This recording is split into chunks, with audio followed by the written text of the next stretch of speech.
I'm Andy Armstrong, 3M application engineer, authorized trainer, and your go-to for all things 3M wrap film.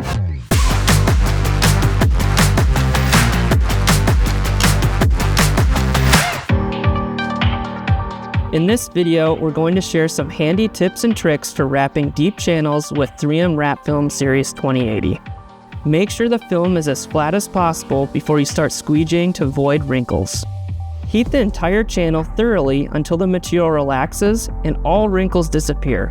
While keeping the material warm, use your finger to push the material into the inner corner of the channel with the dragging motion. Squeegee all the flat parts of the panel. As a first in the industry, you can wrap the entire channel with a 3M protective film layer still on. The liner might bridge during heating. Keep it on to prevent scratches. After removing the liner, slowly work the remaining material flat. Make sure to pop and remove any trapped air bubbles right away. Always post-heat after removing the clear liner to ensure proper adhesion.